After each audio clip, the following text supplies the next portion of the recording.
If you're thinking about selling a house here in the new Braunfels area and you want to know some of the things you absolutely have to do before you list that house, make sure you stick around because we're going to talk about it right after this.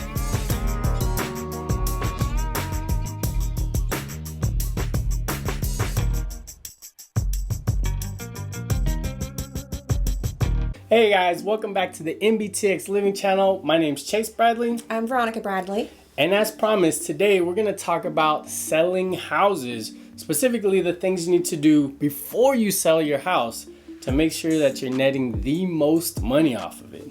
Yeah, and I would have to say the first most important, in my opinion, is being realistic about the price. So, obviously there's these conglomerate websites out there. You give inaccurate information because what happens is the websites pull information from local MLSs, so it's not always accurate. So when you're going to list your house, it's always nice to have that tool to see what it could possibly sell for, but local real estate agents are going to be your go-to people to give you the accurate price, especially in the past 2 years with the housing market being the way it was from 2020 till now. Buyers are having more buying power, so you're probably not going to get over asking like tens and thousands of dollars unless it's the right buyer. So being realistic about the price is very much, in my opinion, number one. Definitely, yeah. Prices have changed. Things have changed. You got to adjust. And I would say the next thing, which I'm sure is, you've heard this before, is curb appeal. Really great curb appeal. That's right, guys. So we've all driven by that neighborhood that had all the cars in the yard, the toys just scattered throughout the yard, stuff like that. And, if that's how you live, that's fine. I used to have an older car that was parked persistently in front of our house, because it took a lot to fix that car. Yeah, and I kind of see it as like going to, the barber shop or like the salon and getting a fresh haircut. Like, you want your home to look fresh, cut the edges by the sidewalk, or if you can't do it, have someone do it for you. Buyers appreciate that. They're going to be like, wow, this house looks great. Some of the other things you could do, just simple things like cleaning the gutters and cleaning the windows. How many times we've been in houses and we go to open a window, we go to look out a window, and it's just so dirty with just time, with rain and mud and everything like that. It's just dirty like that. Cleaning that kind of stuff definitely can, help you out. It's not going to hurt you to clean the window, but it definitely can help you out. One thing I see a lot that I think people just miss if you have kids, dogs, or just, in general, the light switches, right? Oh, yeah. So you're always turning them on and off, and the oils of our hand, it just looks gringy. So a Mr. Eraser cleaner can really be your best friend. Just cleaning that up makes it look like really makes a big difference. And buyers notice that. Yeah. Neutral paint colors, something that, just kind of, you don't even think about, right? You go into your house, you kind of customize it the way you want. Somebody has a pink wall, somebody has a blue wall, somebody has a purple wall. A prospective buyer is going to walk in there, they're going to see that. That may throw them off a little bit, unless they have those same kids, right? They have a kid that wants a pink wall. Neutral paint colors can easily fix that the vision, kind of mental idea, that vision that the buyer is going to have. Also, us as a buyer's agent, letting that client know, hey, this is cosmetic, right? It can be fixed. But sometimes buyers, we don't have the time to go in and paint. Number one, it's going to cost money. It's going to cost labor. And then, that's going to, if the buyer is looking at multiple homes and they're like, this one's move-in ready, I don't have to paint.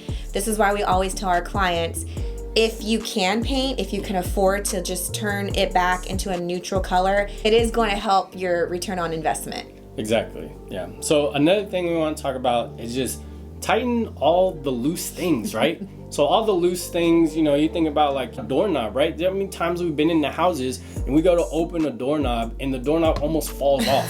That's serious to us, right? Because we think we did that, but it was just like that in the beginning. Stairway banisters are another thing. How many times also we've walked in the houses and we've gone to go upstairs and you just get that unsafe feeling walking up the stairs with your hand on the banister just wiggling back and forth. Like, it's one of the things, a buyer's going to walk in there, they're going to see that, and it may not be like a huge deal, but they know that eventually they're gonna have to get that fixed, and it may be a safety thing too. It usually comes up on an inspection. If you get a general home inspection, if the rails are loose, it's a safety issue.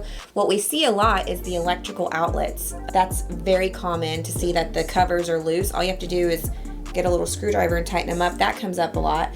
So little things like that, you have to look at your home with buyer's eyes. So another thing, we all love starting projects. Some of us don't get a chance to finish projects, right? So I'll be the first to admit, we had a fence that we were trying to extend, and it sat unextended for almost a year, probably. Almost a year, right? So give me some grace there. I'm not too good at installing We've also fences. been busy. But yeah, being busy and stuff like that too. But if you have projects around the house that you started, either contract somebody out to finish them or finish them yourself, right?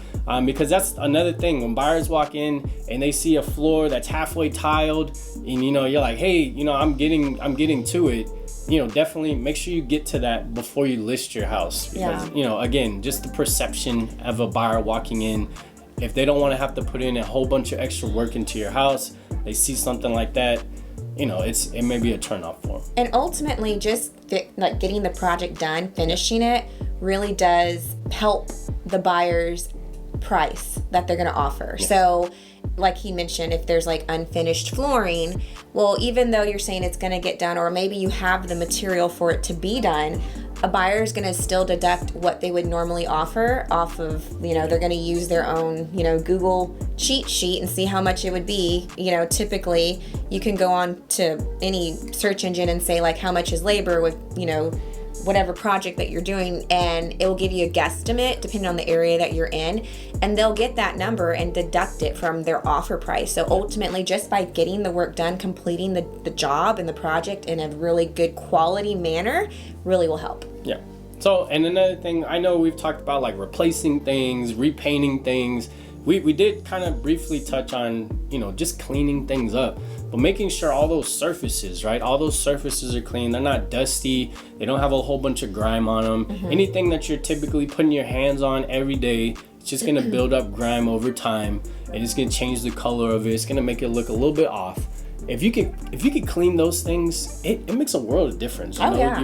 Your wall covers, switches, things like that. If you just keep them a little clean, right before you're about to list your house, it makes a huge difference. And we know if you have kids and animals, it's hard. Nobody really lives that way. I tell people all the time, nobody lives like show ready. I mean, it's a pain in the butt. It's hard, but it's worth it. Yeah. So I wrote a book about buying and selling real estate here in this area. And in one of the chapters, I reference buying a used car. So when you go to a used car dealership and you look at the cars, they get those cars detailed, like to the T. It doesn't matter what year it is. They don't want the car to smell. They clean the crevices, all the parts, they get it waxed and clean and all the other things that, pretty much detailed, right? No one's gonna buy that car, and if they do buy the car, they're not gonna give you full price. If there's Cheetos, Starbucks, stained coffee, dog hair, it's going to devalue the car. And not only that, someone will buy it, but they're probably buying it at a lower price because it needs a lot of work, needs some cleaning to it.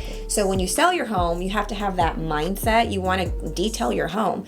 Look at your home. Like I said, look at the baseboards, look at the lights, fixtures, look at the light bulbs. Are they dusty? All those things buyers look at the vents, take the vents off, spray them down outside, or spray paint them if they're rusted.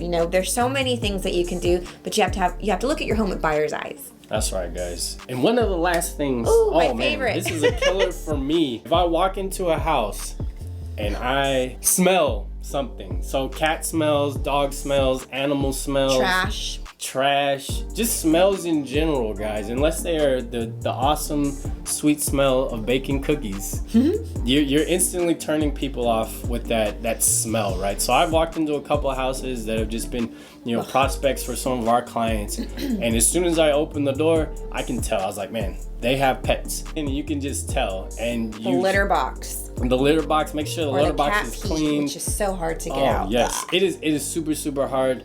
That's just one of the things. Might as well replace it, everything. Yeah, as a pet owner, we have pets too. We have two dogs.